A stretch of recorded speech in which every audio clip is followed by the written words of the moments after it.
বিসমিল্লাহির রহমানির রহিম। সকল প্রশংসা আল্লাহ তাআলার।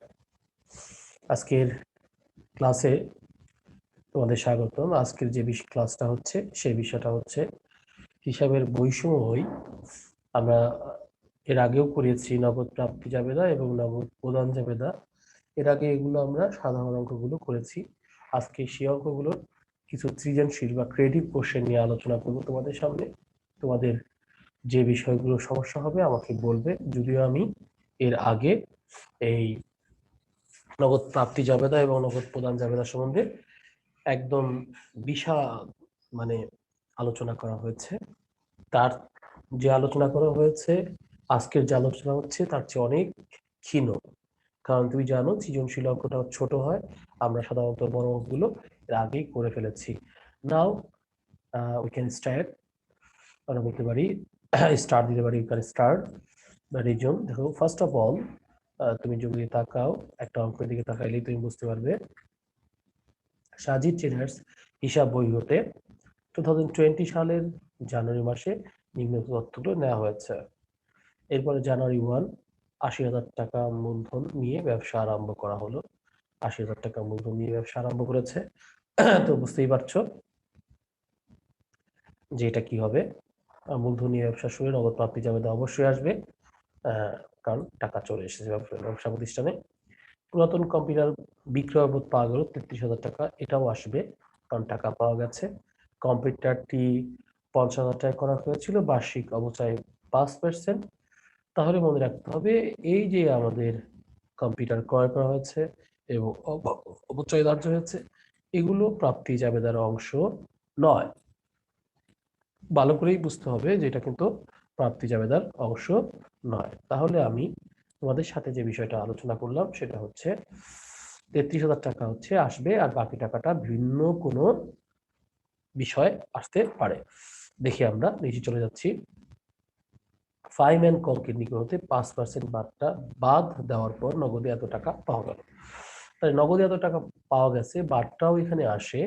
জানো তুমি যে আমাদের নগদ প্রাপ্তি জাবেদায় নগদ বাট্টা এবং আমাদের কার কাছে পাচ্ছি সেটা আসবে। তাই ফাইভ হচ্ছে এখানে আমাদের দেনাদার বা আমাদের আমরা যার কাছে টাকা পাবো সেটা হচ্ছে প্রাপ্য হিসাব, তার ফাহিম।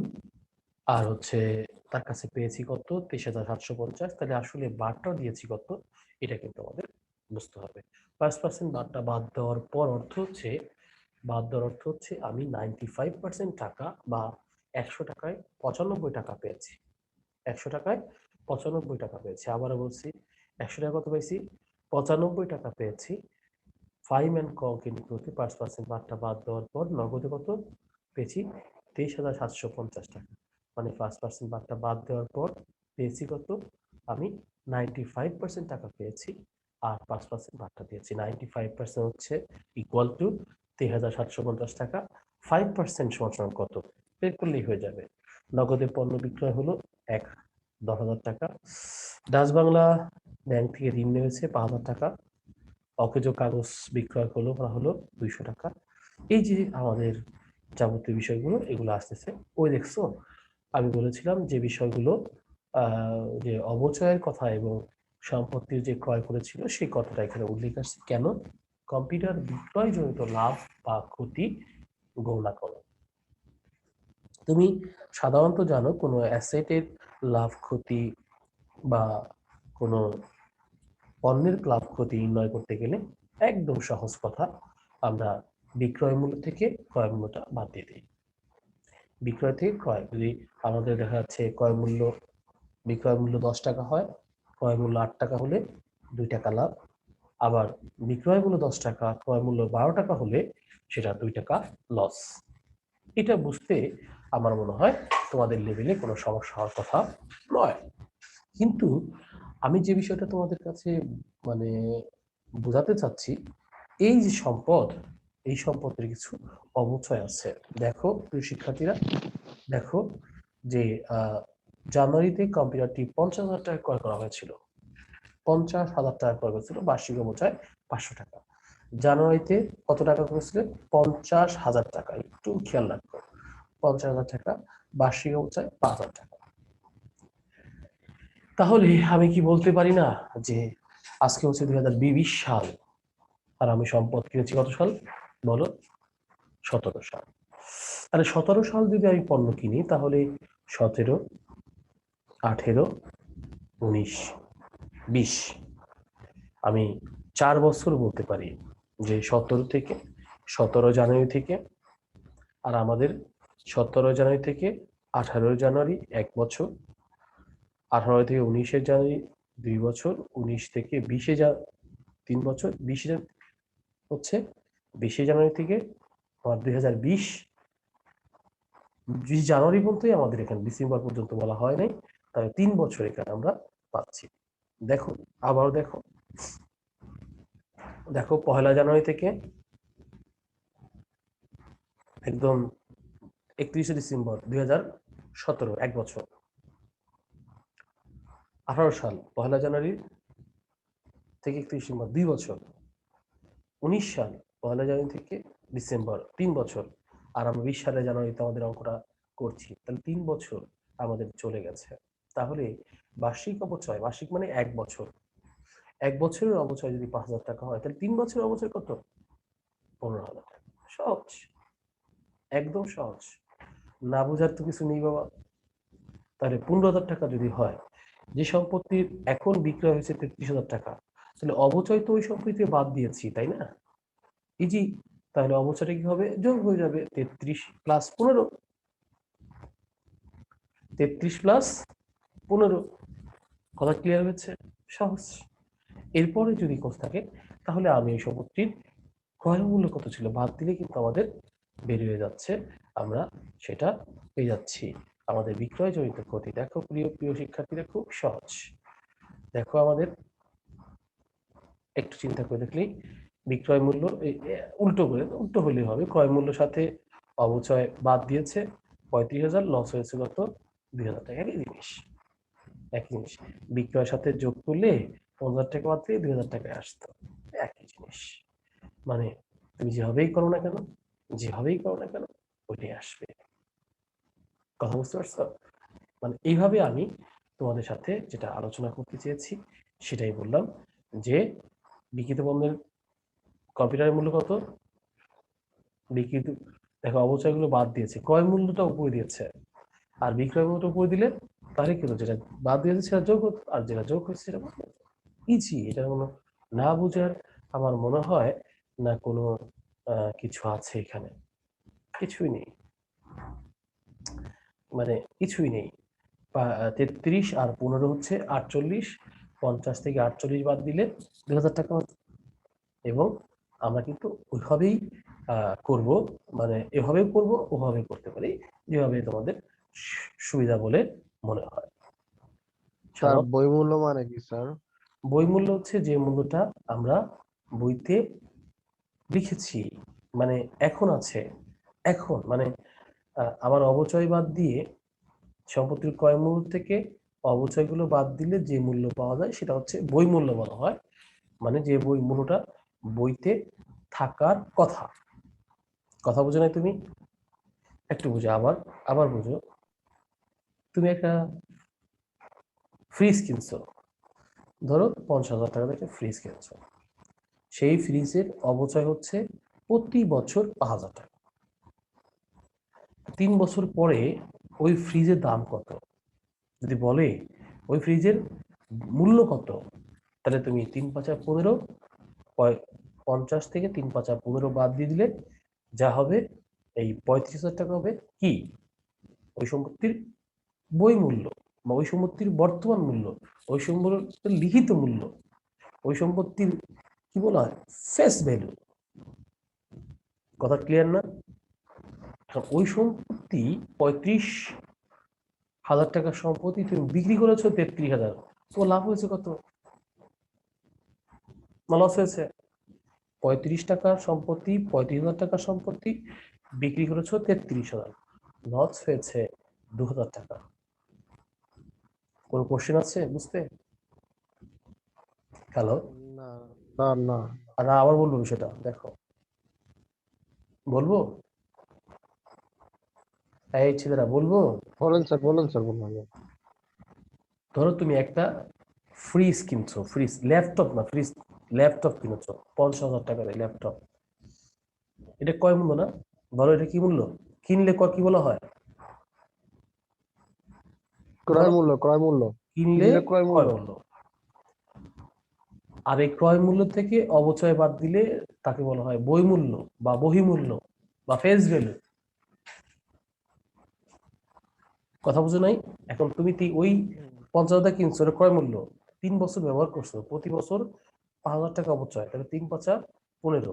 50 থেকে 15 বাদ দিলে যেটা হবে তার নাম হচ্ছে বই মূল্য, মানে বর্তমান মূল্য।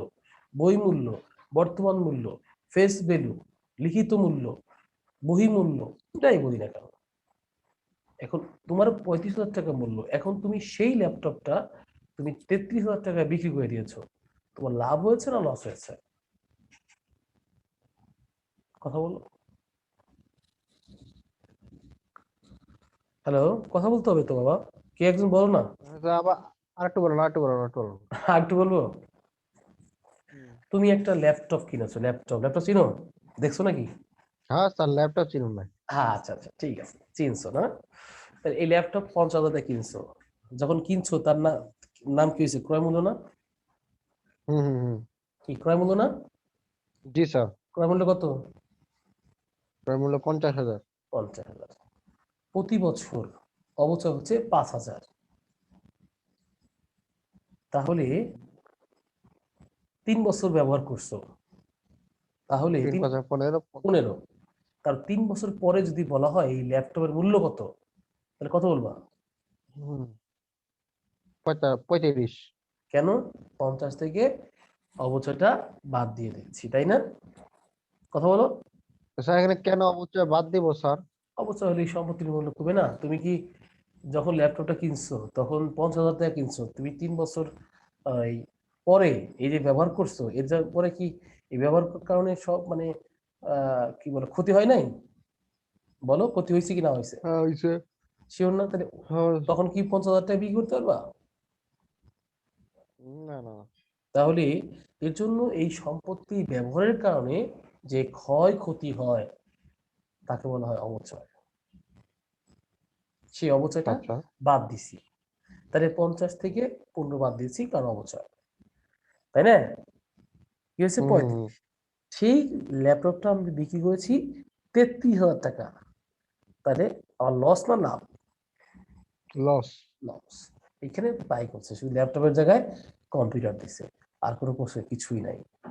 এরপরে জাবেদা, জাবেদা গুলো বহুতবার বোঝানো হয়েছে, এই বিষয়গুলো আলোচনা করব না, কারণ জাবেদা তোমরা অনেক শিখছো।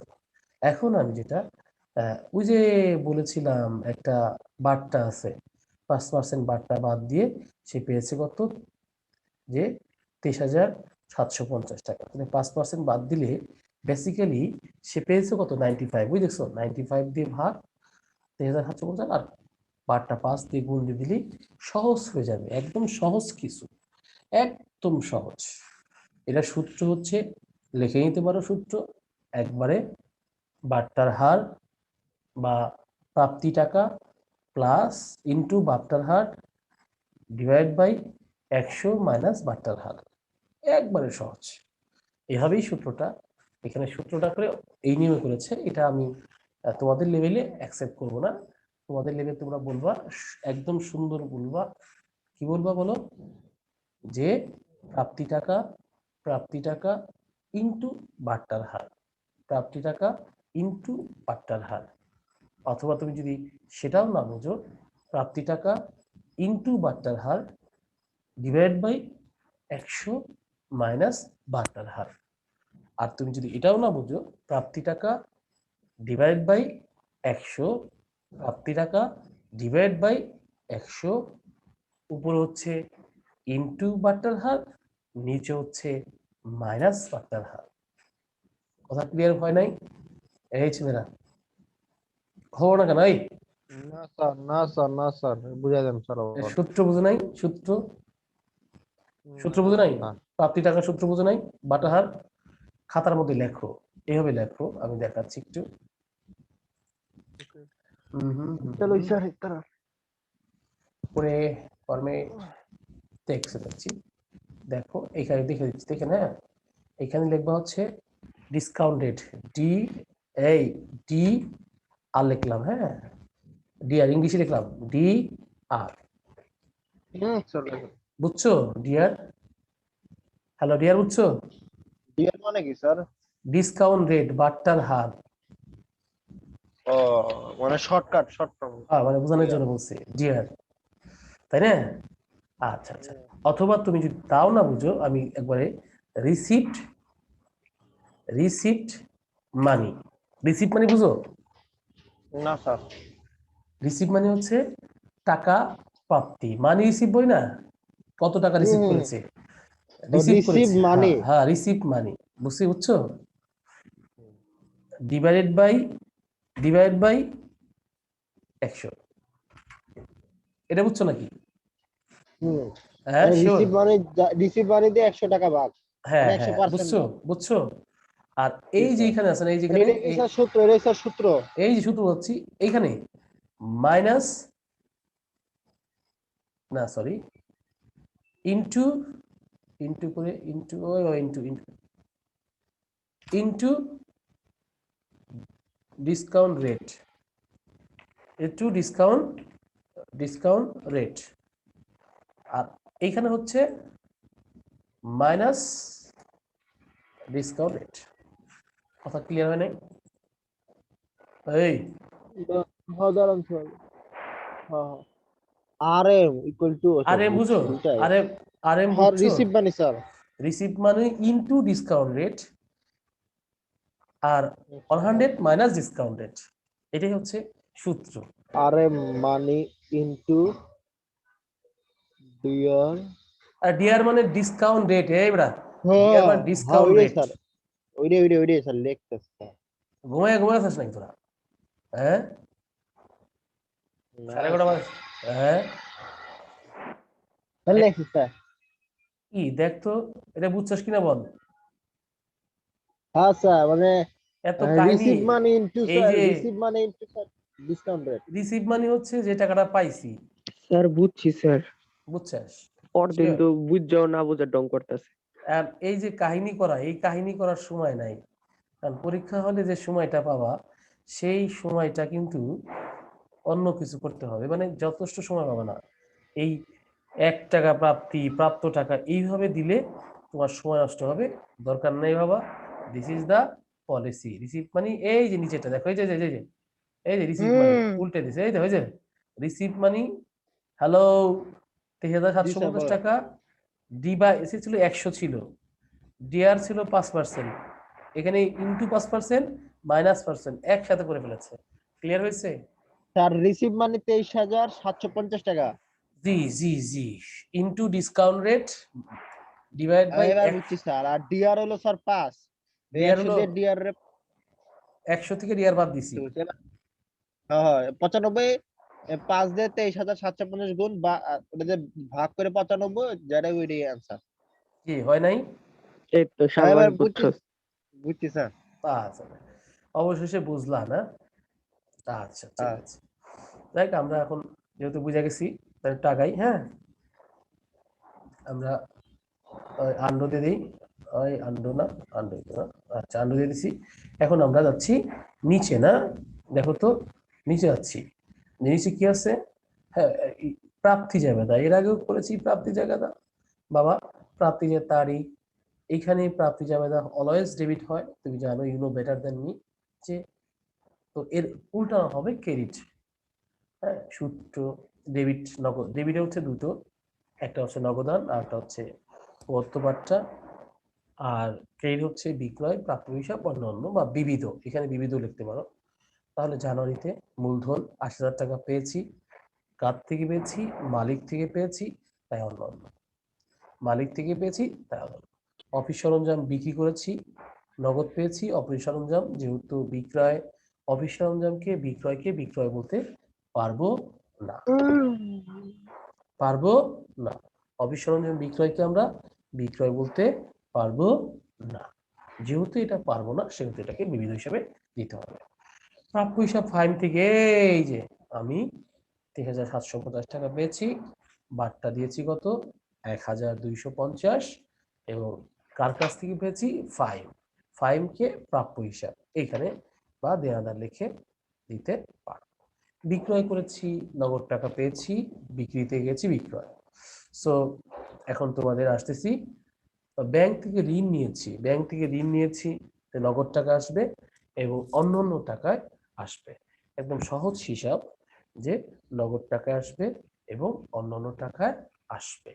বিবিধ আয় হিসাব হচ্ছে আমাদের বুঝতে হবে যে 200 টাকা আয় হয়েছে, এটা বিবিধ বা অন্য ঘরে যাবে।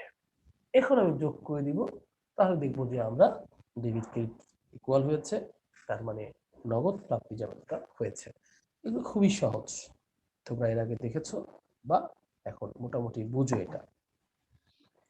এরপর নগদ প্রাপ্তি জাবেদা বলেছে, আমি একটু দেখি 2018 সালের মে মাসের ঝুমুর ট্রেডার্স এর হিসাব বইতে থেকে নিম্নোক্ত তথ্যগুলো নেওয়া হয়েছে।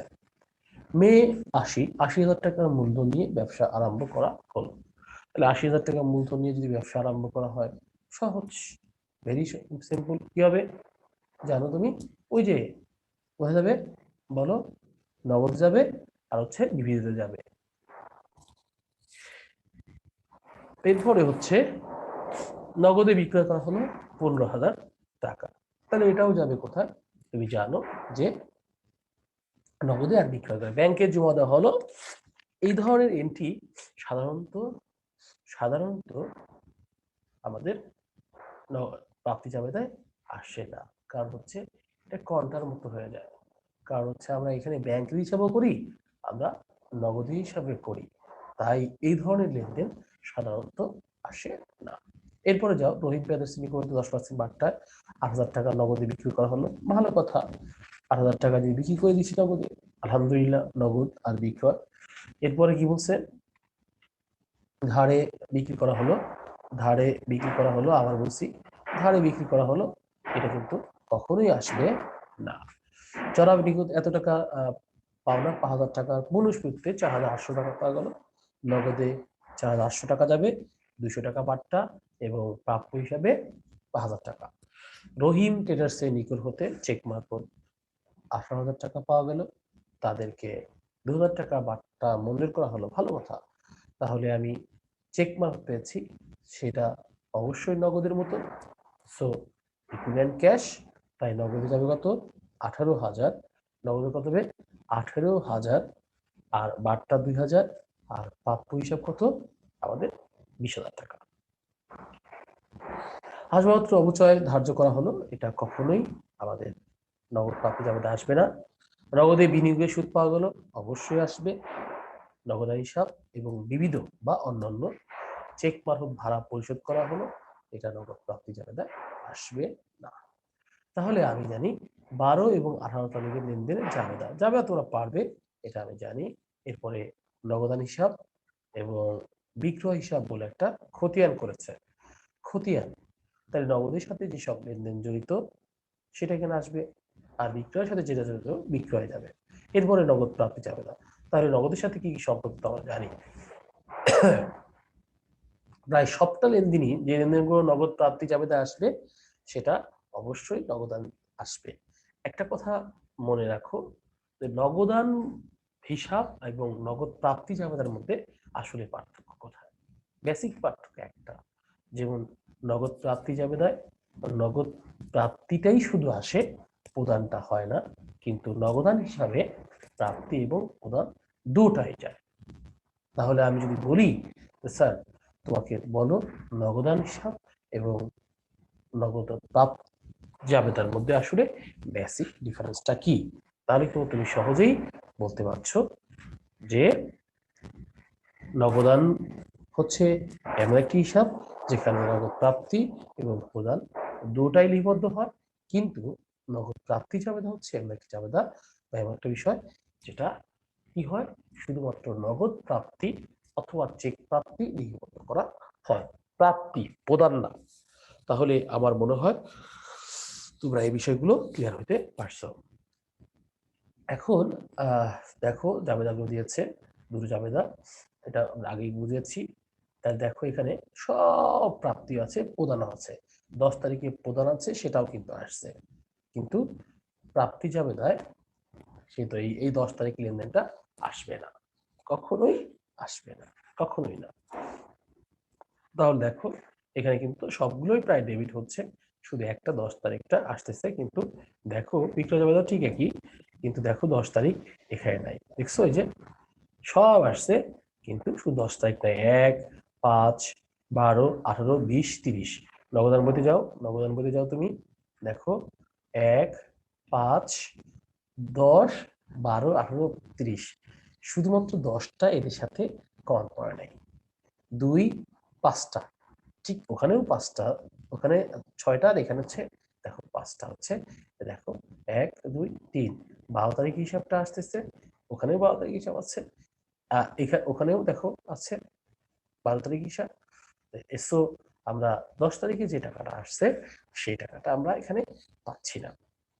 একটা কথা তোমাদেরকে বারবার বলছি, 10 তারিখে যে হিসাবটা আছে সেটা কিন্তু পাচ্ছি না। মনে রাখো, এখানে দেখো, এখানে 18, 20 আছে, আর এখানে 18, 20, 20 তারিখেরটা দেখি একটু আমরা দয়া করে, কি আছে 20 তারিখ কি ট্রানজেকশন আছে দেখি। যে 20 তারিখ কোনো ট্রানজেকশনই নাই, 20 তারিখ কোনো ট্রানজেকশনই নাই। এখানে আসলে একটি প্রবলেমেটিক হয়েছে। আচ্ছা ভালো করে দেখে নিও, 20 তারিখ কোনো ট্রানজেকশন এখানে নাই। হ্যাঁ আচ্ছা ঠিক আছে, ওকে। আমি তোমাদের সাথে তুলনা করলাম 20 তারিখ, এই 20 তারিখ ওই এই 20 তারিখে নগদ আসবাবপত্র ক্রয় করা হলো, সেটা কিন্তু আসছে। কারণ হচ্ছে নগদান বই আজ আসবে, কিন্তু আমাদের কি আসবে না বলো, আমাদের নগদ প্রাপ্তি জাবেদা আসবে না। ওকে, আমরা মনে হয় এটা শেষ করতে পেরেছি না? হ্যালো, এই ইয়াংম্যানরা কথা বলছো না কেন? হোমওয়ার্ক আসতেছে, এরপর হচ্ছে নগদ প্রাপ্তি জাবেদা। তো ইয়েস স্যার, আসি। তোরা কি এটা কি বুঝতে চাস নাকি বুঝতেছিস না? এই ক্লিয়ার নাকি দেখতো বাবা? এই কোনটা স্যার? এই যে কত নম্বর জানি এটা, 22 নম্বর নগদান হিসাব ক্লিয়ার? নগদান হিসাব দেখ এটা। এটা না স্যার, এটা খতিয়ান না হয়, এটা হ্যাঁ কোন ব্যাপার হলো? আচ্ছা, খতিয়ান বুঝছিস, বিক্রয় খতিয়ান বুঝবে, বিক্রয় বিক্রয় হিসাব বুঝছিস, এটা তো খতিয়ান। হ্যাঁ, এরপর বিক্রয় হিসেবে এটা কোন ব্যাপার হলো? ও এখন নগদান হিসাবে কি বহাই দিব, বিক্রয় হিসেবের খতিয়ান না? আচ্ছা আচ্ছা, এখন জুমু ট্রেডার্সের নগদ প্রাপ্তি জাবেদা আমি বলেছিলাম যে প্রাপ্তি জাবেদায় দেখো শুধু প্রাপ্তিগুলো আসছে, মূলধন আসছে, নগদ বিবিধ বিক্রয় আসছে, বিক্রয় বিক্রয় পরে হচ্ছে বিক্রয় হচ্ছে দুটাই বিক্রয় এখানে আসছে 5 তারিখ 12 তারিখ, এবং 18 তারিখ যে বিষয়টা আছে সেটা একটু দেখে নাও। যে প্রাপ্য হিসাব জামান থেকে পেয়েছি আমরা 4800 টাকা, বাট্টা 200, এবং জামার হচ্ছে প্রাপ্য হিসাব 5000 টাকা, বিনিয়োগের সুদ পাওয়া গেছে। এটা খুব সহজ একটা বিষয়। হোমওয়ার্ক হচ্ছে 1, হোমওয়ার্ক হচ্ছে তোমাদের জন্য থাকুক হোমওয়ার্কটা 2, এই দুইটা হোমওয়ার্ক থাকবে, দেখবি বাসায়। এবং তোমরা টেসে চলে যাও, নগদ প্রদান যাবে না, ওটাও সেম একই, খুব যে ডিফারেন্স তা না। আমি মনে করি যে নগদ প্রাপ্তি যে পারবে, নগদ সে প্রদান পারবে। নগদ প্রাপ্তিতে শুধু প্রাপ্তি আসতেছে, আর নগদ প্রদানে শুধু কি আমাদের নগদ প্রদান আসতেছে। আসলে কোনো বেসিক ডিফারেন্স হচ্ছে এখানেই, যে একটা হচ্ছে শুধু প্রাপ্তির হিসাব করে, আর একটা হচ্ছে প্রাপ্তি এবং না শুধুমাত্র প্রদান হিসাব করে। আচ্ছা দেখি 2020 সালের জুন মাসে স্টার কোম্পানির সংগঠিত লেনদেনগুলো ছিল কোন? প্রারম্ভিক হাতে নগদ, ব্যাংক উদ্বৃত্ত 50 এবং 80। ওকে, 50 80 ব্যালেন্স নগদান হিসাবে ব্যালেন্স আসবে, কিন্তু নগদ প্রাপ্তি এবং প্রদান জাবেদায় কখনো ব্যালেন্স আসবে না। আবারও বলি বয়সরা, নগদ প্রাপ্তি এবং প্রদানে কি আসবে না? কোনো ব্যালেন্স আসবে না, কখনো কোনো ব্যালেন্স আসবে না। আবারও বলছি, নগদ প্রাপ্তি এবং প্রদান জাবেদায় কখনো কোনো ব্যালেন্স আসবে না, কখনো আসবে না, কিন্তু নগদান বইতে অবশ্যই ব্যালেন্স আসবে। এই কথাটা মনে রাখতে হবে। তোমরা না বললে কিন্তু তোমরা ভুল করবে। তাহলে আমাদের যে বিষয়টা আমরা জানলাম, চেকে পণ্য ক্রয় করা হলো, এটা অবশ্যই আসবে। চেকে দিলা মনে রাখতে হবে চেক প্রাপ্তি এবং প্রদান নগদান, প্রাপ্তি যাবে না, প্রদান যাবে না, আসে। বাট্টায় নগদে পণ্য করা হলো, এটা আসবে না। নগদে যদি নগদে করেছে অবশ্যই এটা আসবে। 25,000 টাকা থেকে 4% ভাগটা বাদ দিয়ে দিবা, শেষ। চেকের মাধ্যমে এত টাকা শেয়ার ক্রয় করা হলো, এটাও আসবে। একজন পাওনাদারকে 40,000 টাকার পুনঃস্ফীতিতে 39,000 টাকা প্রদান করা হলো, এটাও আসবে, এটাও আসবে। 40,000 টাকার পুনঃনিষ্পত্তিতে 39,000 টাকা প্রদান করা হলো, এটা আসবে। ব্যাংক জমা দেওয়া হলো 10,000 টাকা। এই বলছিলাম যে ব্যাংক জমা বা ব্যবসায় উত্তোলন যন্ত্র কোনো লেনদেন সাধারণত আমাদের এই নগদ প্রাপ্তি এবং প্রদান যাবে আসে না, কারণ হচ্ছে এটা কন্ট্রাক্টি, কারণ এটা একটা কন্ট্রাক্টি। আবারও বলছি, সাধারণত কি আসে না, ব্যাংক জমা এবং ব্যবসার জন্য উত্তোলন, এই দুটো বিষয় সাধারণত কি আসে না, আমাদের নগদ বইতে আসে না, মনে রাখলেই হবে। ওকে, আমরা মনে রেখেছি। এরপরে কি আছে, কি হোমওয়ার্কে চলে গেলাম কেন আবার, হোমওয়ার্কে চলে গেছি কেন? আমরা আসলাম না, আমরা আছি হচ্ছে কি শাহিন না, জনাব এটা না,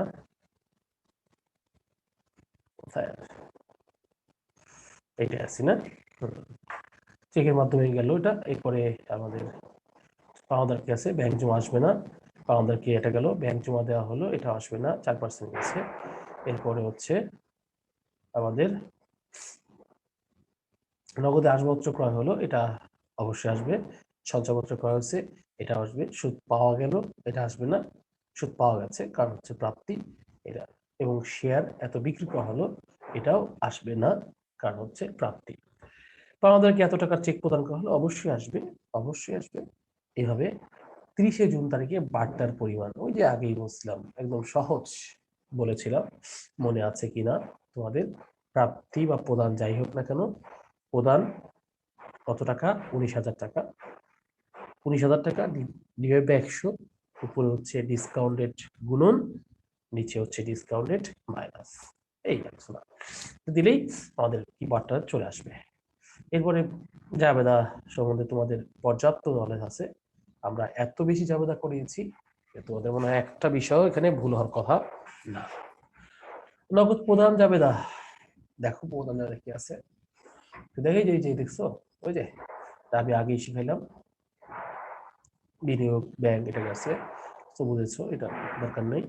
নগদ প্রদান জাবেদা, আমি তারিখ, নগদ প্রদান হচ্ছে ক্রেডিট, বাট এখানে কি হয়ে যাবে, ডেবিট হিসাব কাজ, জাস্ট উল্টো যায়, আমি আগে বলছি। নগদ প্রদান ক্রেডিট, নগদ প্রাপ্তি ডেবিট। তো সো এখানে কিন্তু আয় ব্যয় বোঝানো যাবে না, তাহলে কিন্তু ভিন্ন হবে। Cash receive debit, cash payment credit, এভাবে চিন্তা করতে হবে। অ্যাসেট, হ্যাঁ, ক্যাশকে অ্যাসেট ধরতে হবে, অ্যাসেট ধরলে অ্যাসেট, সম্পদ আসলে ডেবিট, চলে গেলে ক্রেডিট, এভাবে হিসাব করতে হবে। আর কেউ যদি মনে করে যে টাকা আসছে আয়, আয় হচ্ছে ক্রেডিট, তাহলে রিসিভ হচ্ছে ডেবিট, সো সে কিন্তু কনফিউজডে ভুগবে। এত বেশি কনফিউজড বুঝবে, চিন্তাই করা যায় না, তার অনেক গ্যাপ হয়ে যাবে। তো ক্রয় হিসেবে এত টাকা, ভালো কথা। তারপরে হচ্ছে আমার ক্রয় হিসাব দিয়েছি 2-2, আবার ক্রয় 24-24, বিনিয়োগ 20-20, প্রতি হিসাবে দিয়েছি 40-39-1, এটা তো বারবার বিনিয়োগ, এখানে কোনো কঠিন কিছু নাই। তুমি যদি একবার দেখো তাহলে তোমার কাছে মনে হবে এর চেয়ে সহজ অঙ্ক আর হতে পারে না, কারণ প্রতি হিসাবকে দিয়েছি, কত দিয়েছি, 40,000 টাকার পরিবর্তে নগদ দিচ্ছি 39, আর হচ্ছে বাট্টা। জাস্ট ঘুরে আমরা এটাকে আগেও বলেছিলাম যে আমরা সাধারণত নগদ প্রাপ্তি জাবেদাকে 23 দিয়ে প্রকাশ করি। 23 মানে হচ্ছে সামনে 2 ঘর, ডেবিট 2, ক্রেডিট 3, আর নগদ প্রদান যাবার থেকে আমরা 32 দিয়ে সাধারণত বুঝাই। 32 মানে হচ্ছে সামনে 3, মানে ডেবিট 3, ক্রেডিট 2, ডেবিট 3, ক্রেডিট 2, এভাবেই এই জাবেদাগুলোকে আমরা সাধারণত সলভ করে থাকি। এটা হচ্ছে আমাদের গেল চলে, আমরা এটা শেষ করলাম। নগদ প্রধান জাবেদার একটা বিষয় আছে, সেটা হচ্ছে জনাব আসলামের 2020 সালের মাঝে জনাব আসলাম এত টাকা আরম্ভ করলো। মনে রাখতে হবে যে আরম্ভর জাবেদা আসবে, উদ্বৃত্তর কোনো টাকা আসবে না। আরম্ভ যা আনুক না কেন, দেখো এখানে আসবাবপত্র আছে, এখানে আসবাবপত্র আসবে না, শুধুমাত্র নগদ টাকা 50 এবং 60, 1,10,000 টাকা আসবে, আর কোনো টাকা আসবে না। কারণ এখানে নগদ ছাড়া কোনো হিসাবই এই প্রতিষ্ঠান রাখতে পারবে না। একটু ভালো করে বুঝো, এখানে একটা বোঝার বিষয় আছে। দেখো, জনাব আসলাম নগদ 50, আসবাবপত্র 30 এবং ব্যাংক থেকে 60,000 টাকা ঋণ নিয়ে আরম্ভ করলো। সাধারণত আসবাবপত্র আছে, এটা নগদান না প্রদান যাবে না, আরম্ভ করলো তাহলে তো আসবেই না, টোটালি আসবে না। যেহেতু প্রদান সেহেতু এটা টোটালি আসবে না, ক্যান্সেলড। সো নগদে পণ্য বিক্রয় করা হলো, বিক্রয় করে টাকা আসে, এটাও আসবে না। শাহিন অ্যান্ড কন্টেন্ট 20,000 টাকার পণ্য ক্রয় করা হলো, কন্ডিশন আছে, সো এটা আসবে না, কখনোই কন্ডিশন। তার মানে এটা ক্রেডিট, সেটা ক্রয় হোক আর বিক্রয় হোক। নগদে বিজ্ঞাপন খরচ প্রদান করা হলো, এটাই হচ্ছে ফার্স্ট ট্রানজেকশন, এটা আসবে, প্রদান করেছি, এটা আসবে। সুজনের এত টাকা পণ্য বিক্রি হলো, কন্ডিশন আছে, শর্ত থাকলে অবশ্যই এটা বাকি মনে করতে হয়, কারণ শর্ত না, বাকি ছাড়া কন্ডিশন দেয় না, ক্যাশ কিনতে গিয়ে কন্ডিশন দেওয়া হয় না। সুজনের নিকট এত টাকা আসবে না। শাহিনকে দেনা পরিশোধ করা হলো, শাহিন কত টাকা দেনা পরিশোধ করেছে? শাহিন 20,000 টাকা ছিল, 10 দিনের মধ্যে 2,000 টাকা, 4 তারিখে সে পণ্য ক্রয় করেছে, তার ক্রয় হয়েছে, তাকে দেওয়া হয়েছে 14 তারিখে, অবশ্যই 10 দিনের মধ্যে, তার জন্য তারা 2% বার্তা পাবে, 2%, 600 টাকা বার্তা পাবে প্রিয় শিক্ষার্থীরা। ওকে, শাহিন শাহিনের পরিশোধ হলো, চেকের মাধ্যমে পণ্য ক্রয় আসবে। সুজয়ের নিকট পাওনা টাকা চেকের মাধ্যমে আদায় হলো, আদায় হয়েছে, সো এটা আসবে না। কম্পিউটার করা হলো, আসবে। পণ্য ক্রয় করা হলো, নগদে আসবে। নগদে ক্রয়কৃত 2,000 টাকার পণ্য ফেরত দেওয়া হলো, নগদে ক্রয়কৃত 2,000 টাকার পণ্য ফেরত দেওয়া হলো। তার মানে আমি যখন ক্রয় করেছিলাম তখন কিন্তু নগদ টাকা দিয়েছিলাম, এখন ফেরত এসেছে, তার মানে কিন্তু আমি আমার নগদ টাকাই ফেরত পাবো, দেয়াদারটা কমে যাচ্ছে, নগদ টাকাই। তো এটাও আমাদের, যদিও পাচ্ছি, তার জন্য এটা আসতেছে না, কারণ আমাদের প্রাপ্তি জাবেদা না, এটা হচ্ছে প্রধান জাবেদার কোথায়, প্রধান জাবেদা আসতেছে না। সো এটা কিন্তু আমরা বুঝতে পেরেছি, 500 টাকার বাদে একজন দেয়াদারের নিকট থেকে এত টাকা আদায় হলো, এটা প্রাপ্তি জাবেদায় আসবে না। 50 টাকা বাদে একজন পাওনাদারের পরিশোধ, এটা আসবে বার্তা সহ, নগদ বিক্রিত 2,000 টাকা পণ্য ফেরত পাওয়া গেল। ফেরত পাওয়া গেল, যখন ফেরত পাওয়া যায় তখন তাকে টাকা দিয়ে দিতে হয়, তার জন্য এইটা আসে প্রিয় শিক্ষার্থীরা। যারা আসলামে যেখানে অন্তর্ভুক্ত হবে না, কি কি অন্তর্ভুক্ত হবে না? আসবাবপত্র, যে বললাম, আসবাবপত্র আসবে না, বাকিতে ক্রয় আসবে না, বাকিতে বিক্রয় আসবে না, এগুলোই হচ্ছে জাবেদা। এরপর নগদ প্রাপ্তি জাবেদা, আমি বারবার বলছি, প্রথম জাবেদারে আসে দেখেন মূলধন, মূলধন এখানে কিন্তু নগদ আসতেছে না। একটু চিন্তা করে দেখি আমরা প্রিয় শিক্ষার্থীরা, একটু চিন্তা করলেই হয়ে যাবে। দেখো, এই যে যারা আসলাম নগদ এত টাকা দিয়ে ব্যবসা আরম্ভ করলো, এটা রিসিপ্ট, এটা রিসিভ, এত টাকা নগদ রিসিভ করেছি, এটা তো প্রধান জাবেদা। সো 1 তারিখের কোনো বিষয় এখানে আসতেছে